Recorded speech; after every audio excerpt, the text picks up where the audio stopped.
Motorcycle का भयानक accident हो गया था और उसमें चली गई थी काजल के पति की जान। रह गए थे पीछे दो छोटे छोटे बच्चे, चिंकू और चिंटू, बहुत ही मासूम, बहुत ही प्यारे।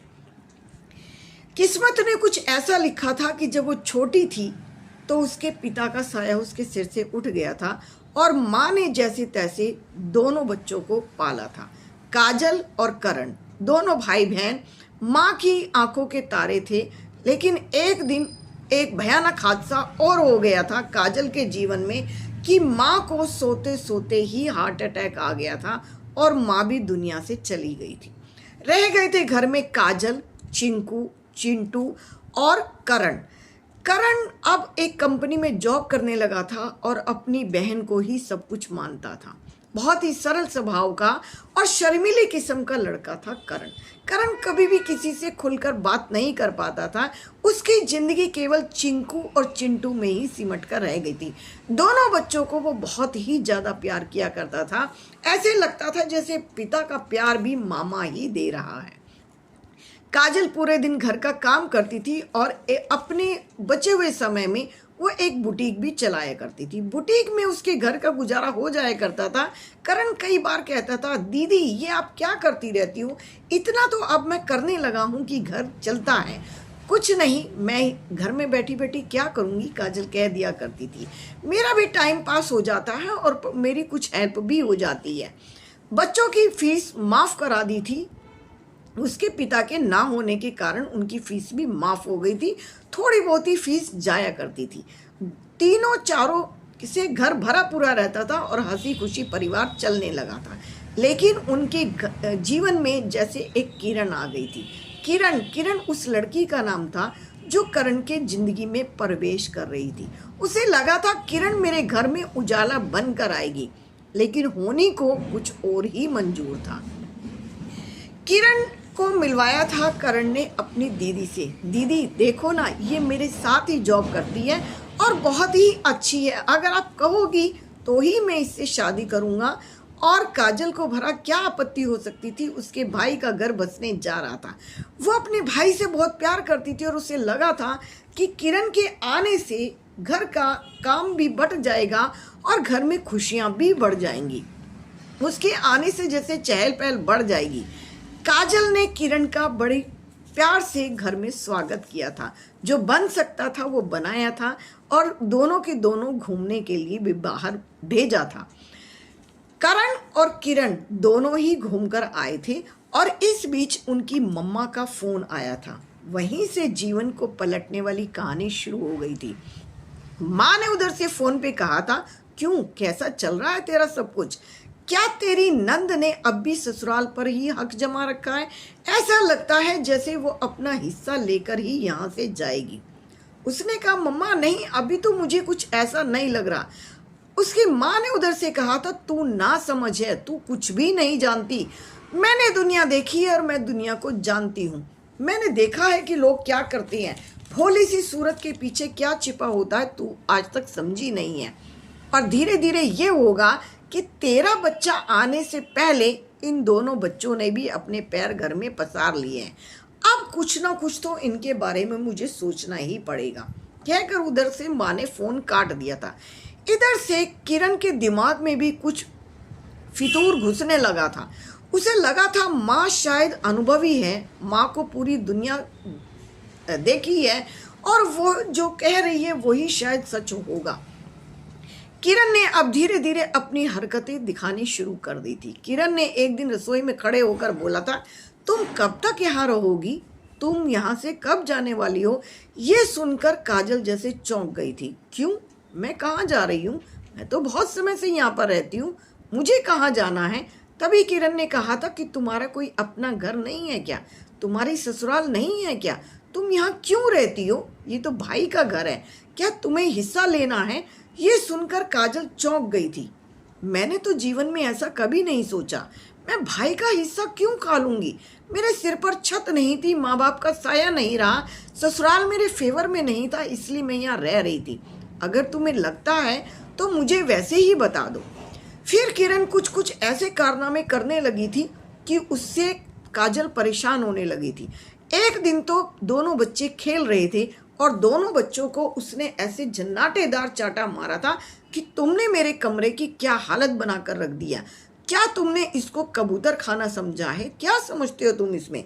क्या इसमें ढोर डंगर रहते हैं? तुम जब देखो तब इसमें उधम मचाते रहते हो। क्या ये कोई प्लेग्राउंड है? और कहकर बच्चों के चाटा मार दिया था। रोने की आवाज़ सुनकर काजल आई थी और उसने कहा था, क्या हो गया? बच्चे तो प्यार के भूखे हैं, तुम इन्हें प्यार से भी तो समझा सकती थी। तुम इन्हें मुझे बता देती, मैं इन्हें समझा लेती। तभी किरण चौंक कर पड़ी थी। क्यों? क्या मुझे अकल नहीं है? क्या मुझे बच्चों से बात करना नहीं आता है? तुम मुझे क्या कहना चाहती हो? और एक बात कान खोल कर सुन लो, अगर तुमने ये सारी बातें करण को बताई तो तुम जानती हो मैं तुम्हारा अब क्या हश्र कर सकती हूँ। दिन पर दिन उसकी ये हरकतें बढ़ने लगी थी और काजल को समझ आने लगा था कि इस घर में अगर शांति चाहिए, मेरे भाई का परिवार बसा रहे, मेरे भाई की गृहस्थी में कुछ उल्टा सीधा ना हो, तो अब ये घर मुझे छोड़ के जाना पड़ेगा। बच्चों के पीछे रात दिन ताना लेना, कभी चोरी का इल्ज़ाम लगाना, कभी झूठी चीज़ों का इल्ज़ाम लगाना, किरण की हरकतें बढ़ने लगी थी। अब करण भी समझ नहीं पा रहा था कि उसे क्या करना चाहिए। एक तरफ उसकी बहन जो उसे बहुत ज़्यादा प्यार करती थी और दूसरी तरफ उसकी पत्नी जो उसके जीवन में आ चुकी थी। किसका साथ दे और किसका ना दे, करण परेशान हो चुका था और डिस्टर्ब रहने लगा था। जब उसके सामने खाना रखा जाता तो वो खाना भी नहीं खा पाता था। दोनों बच्चे अब चुप रहने लगे थे क्योंकि जरा जरा सी बात पर उनको डांटा और झिड़काया जाता था। थोड़े समय के बाद ये हुआ कि एक दिन काजल घर छोड़कर चुपचाप चली गई थी बच्चों को लेकर। जब करण घर में वापस आया तो उसने देखा कि दीदी तो घर में नहीं है। आवाज़ दी तो ना दीदी थी ना बच्चे थे। तुरंत फ़ोन मिलाया, दीदी कहाँ हो?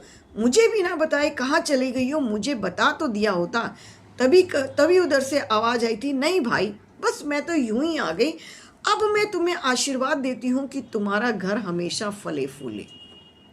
और उधर से डॉक्टर की एक रिपोर्ट भी आ गई थी। दोनों ने टेस्ट कराया था तो उसमें रिपोर्ट पॉजिटिव आई थी और पॉजिटिव होने के साथ साथ एक खुशखबरी भी मिलने वाली थी कि उनके ट्विंस बेबी आने वाले थे। ट्विंस बेबी सुनकर वो चौंक गया था और खुशी के मारे किरण और करण दोनों फूले नहीं समा रहे थे। ऐसे में उधर से उसकी मम्मा का फ़ोन आता है और वो कहती है कि मेरे पास इसको भेज दो, मैं इसको रख लूँगी और मैं इसकी यहाँ पर सेवा करूँगी। करण समझ नहीं पा रहा था कि मैं दीदी से पूछूं या ना पूछूं। समझ नहीं सका था कि मुझे क्या करना चाहिए और उसने उनको अब उसकी माँ के घर भेज दिया था। ट्विंस बेबी की केयर होनी थी। दोनों ही इत्तेफाक से बेटे आने वाले थे और थे ही रह गए, क्योंकि एक दिन जैसे ही वो बाथरूम में गई थी, बाथरूम में साबुन पड़ा था, साबुन पर पैर फिसला था और किरण वहाँ पर गिर गई थी। उसकी मम्मा घर में नहीं थी क्योंकि मम्मा की किटी पार्टियाँ बंद नहीं होती थी। मम्मा की गॉसिप हमेशा फ़ोन पर चलती रहती थी। मम्मा आस पड़ोस में जाती रहती थी। कहने को वो अपनी बेटी को घर में लेकर आई थी, लेकिन उसने उसको कोई भी आराम नहीं दिया था। उसने अपने पति को फ़ोन किया। करण तुरंत दौड़ा आया और हॉस्पिटल लेकर गया, लेकिन तब तक बहुत ज़्यादा देर हो चुकी थी। दोनों ही बच्चों की धड़कन बंद हो चुकी थी। उधर जब डॉक्टर ने कहा कि दिल की धड़कन ही बच्चों में नहीं रही, तो करण के दिल की धड़कन भी मानो बंद हो गई थी। इतनी बड़ी खुशी जो उसके घर में आने वाली थी, दो बेटों का पिता बनने वाला था, वो खुशी उससे छिन गई थी। और डॉक्टर ने धीरे से ये भी कह दिया था कि अब ये कभी माँ नहीं बन सकती। इतना बुरा समाचार सुनकर किरण की जिंदगी जैसे तबाह हो गई थी। दोनों घर वापस आए थे और किरण तो माने पागल ही हो चुकी थी। किरण की माँ ने जो उसे कहा था कि घर आ जाना, वो भी उसके बच्चों को नहीं बचा पाई थी। तभी वो पागलों की तरह चिल्लाने लगी थी और अपने पति करण को कहने लगी थी, मैंने उन बच्चों के साथ बहुत ही गलत किया था। मैंने ही तुम्हारी दीदी के साथ बहुत गलत किया था। आज देखो ना, मैं उन बच्चों को घर में देखना नहीं चाहती थी, ऊपर वाले ने भी मुझे इस लायक नहीं छोड़ा कि घर में बच्चों की किलकारी गूंजे, घर में बच्चे खेलते नजर आए। आज ये इतना बड़ा घर सूना हो गया, सिर्फ मेरी गलती की वजह से कि मैं अपनी उस माँ की हर बात मानती चली गई। मैंने इस गृहस्थी को दीदी के हिसाब से नहीं बसाया था। दीदी ने कितने प्यार से इस घर को संभाला था, तुम भी कितने खुश रहते थे, बच्चे भी कैसे खेलते कूदते थे। मेरी माँ की एक सीख ने मेरा जीवन उजाड़ कर रख दिया। अगर मेरी माँ मुझे एक बार समझा देती कि बेटा, जैसा तुम्हारा पति कहे और जैसा तुम्हारा परिवार कहे उस हिसाब से ही रहना, बच्चों को प्यार देना, तो शायद मैं आज माँ बन पाती। मेरी दीदी शायद मेरे बच्चों को बचा लेती, और वो जितना ख्याल मेरा रखती थी, मेरी माँ वो ख्याल नहीं रख पाई। ऊपर वाले ने शायद मेरे साथ इंसाफ कर दिया है, और मैं ऊपर वाले के सामने क्या कहूँ कि मैंने ये जीवन में क्या कर दिया है। क्या अब दीदी वापस आ सकती हैं? क्या अब वो बच्चे वापस आ सकते हैं? कौन मुझे माँ कहेगा और कौन मेरे घर में खेलेगा? कहकर फूट फूट कर रो पड़ी थी। करण और किरण को समझ नहीं आ रहा था कि दीदी को किस तरह से घर में वापस लाना है। दीदी को फ़ोन किया, दीदी तुरंत दौड़ी दौड़ी चली आई थी। उसने कहा था कि तुमने मुझे इतना पराया कर दिया कि हॉस्पिटल में भी फ़ोन नहीं किया। दोनों बच्चों को लेकर काजल घर में वापस आ गई थी और कहा था, भाई ये तुम्हारे ही बच्चे हैं, मैंने तो कभी इन्हें अपना समझा ही नहीं था। और किरण ने दोनों बच्चों को गले से लगा लिया था और दोनों बच्चों से और दीदी से माफ़ी मांग ली थी।